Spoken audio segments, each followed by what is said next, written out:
सावन भादों में जहर के समान मानी गई है ये 10 चीज़ें। आइए जानते हैं क्यों मना करते हैं बड़े बुजुर्ग। नमस्कार दोस्तों, जय भोलेनाथ। सावन और भादों का महीना भगवान शिव की भक्ति, पूजा पाठ, व्रत और सात्विक जीवन का महीना माना जाता है। इस दौरान हमारे घर के बड़े बुजुर्ग अक्सर कहते हैं कि कुछ चीज़ें बिल्कुल नहीं खानी चाहिए। यहाँ तक कि वे कहते हैं कि सावन भादों में ये चीज़ें जहर के समान होती है। लेकिन क्या आपने कभी सोचा है कि ऐसा क्यों कहा जाता है? क्या इसके पीछे सिर्फ धार्मिक मान्यता है या सिर्फ स्वास्थ्य और मौसम से जुड़ा कोई कारण भी है?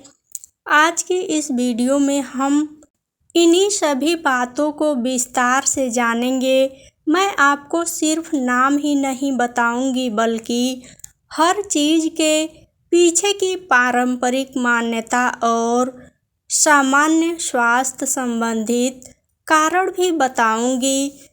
इसलिए वीडियो को आखिर तक ज़रूर देखिए, क्योंकि आखिरी में मैं एक ऐसी बात बताऊंगी जिसे अक्सर लोग नज़रअंदाज कर देते हैं। अगर आप भगवान शिव के भक्त हैं तो कमेंट में हर हर महादेव ज़रूर लिखें। नंबर 1 है कढ़ी। दोस्तों, सबसे पहले बात करते हैं कढ़ी की। कई घरों में सावन और भादों के महीने में कढ़ी नहीं बनाई जाती है। इसके पीछे धार्मिक मान्यता भी है और मौसम से जुड़ी सावधानी भी। बरसात के मौसम में दही जल्दी खट्टा हो सकता है। यदि दही ठीक तरह से रखा न जाए तो वह जल्दी खराब भी हो सकता है। इसलिए पुराने समय के लोग इस मौसम में दही से बनी चीज़ों का सेवन कम करते थे।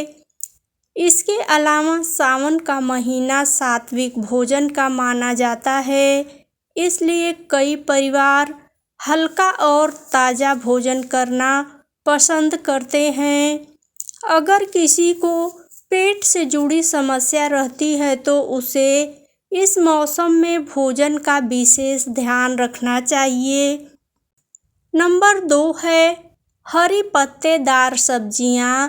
पालक, मेथी, चौराई, बथुआ जैसी हरी पत्तेदार सब्जियां सामान्य दिनों में बहुत लाभदायक होती है, लेकिन बरसात में इनमें कीड़े, मिट्टी और छोटे जीव छिपे हो सकते हैं। इसलिए पहले के लोग सावन भादों में इसका सेवन कम करते थे। आज अगर आप इन्हें खाते हैं तो अच्छी तरह धोकर, साफ करके और ठीक से पकाकर खाएं।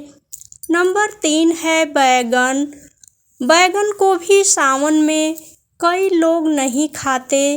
कहा जाता है कि बरसात के मौसम में इसमें कीड़े लगने की संभावना बढ़ जाती है, इसलिए बड़े बुजुर्ग इससे बचने की सलाह देते हैं।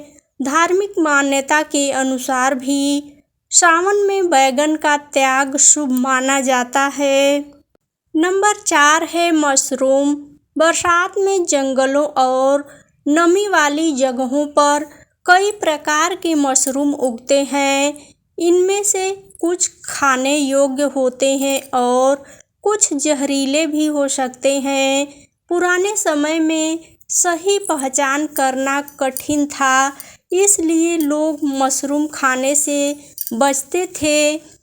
अगर खाना हो तो केवल विश्वसनीय स्रोत से खरीदा हुआ मशरूम ही खाएं।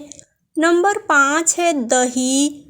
दही पौष्टिक होता है, लेकिन सावन के दौरान कई परिवार इसका सेवन कम कर देते हैं।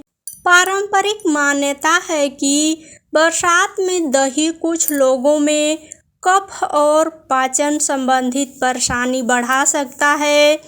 यदि आपको दही से कोई समस्या नहीं होती है तो आप डॉक्टर या पोषण विशेषज्ञ की सलाह के अनुसार इसका सेवन कर सकते हैं।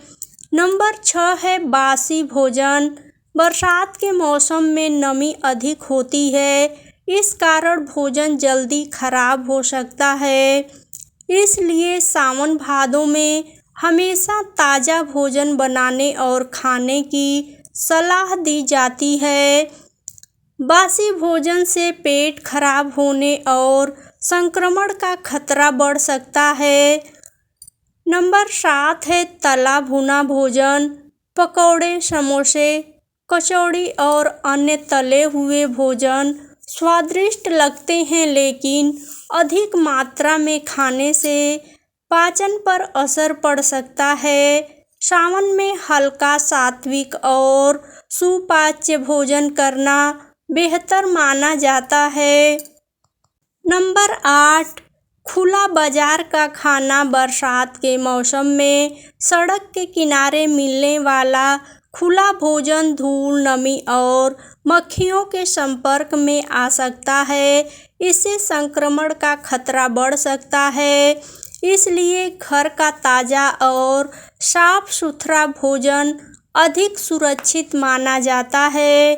नंबर 9 मांसाहार और शराब। सावन भगवान शिव की आराधना का महीना माना जाता है। इस दौरान बहुत से लोग मांसाहार और शराब का त्याग करते हैं। धार्मिक दृष्टि से इसे मन और शरीर की शुद्धि का समय माना जाता है। नंबर 10 अधिक मिर्च मसाले वाला भोजन।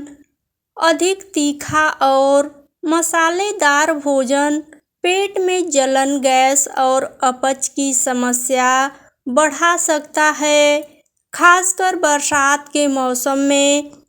इसलिए सावन में सादा, हल्का और सात्विक भोजन करने की सलाह दी जाती है। आपका कोई विचार हो तो कमेंट में ज़रूर बताएं। दोस्तों, सावन और भादों में इन 10 चीज़ों से बचने की सलाह मुख्य रूप से धार्मिक परंपराओं, मौसम और स्वास्थ्य संबंधित सावधानियों पर आधारित है। हर व्यक्ति की सेहत अलग होती है, इसलिए अपनी स्वास्थ्य स्थिति के अनुसार संतुलित आहार लें और आवश्यकता होने पर डॉक्टर की सलाह भी लें। अगर आपको यह जानकारी अच्छी लगी हो तो वीडियो को लाइक, शेयर और चैनल को सब्सक्राइब ज़रूर करें। आपका कोई भी प्रश्न हो तो कमेंट में ज़रूर पूछें। हर हर महादेव।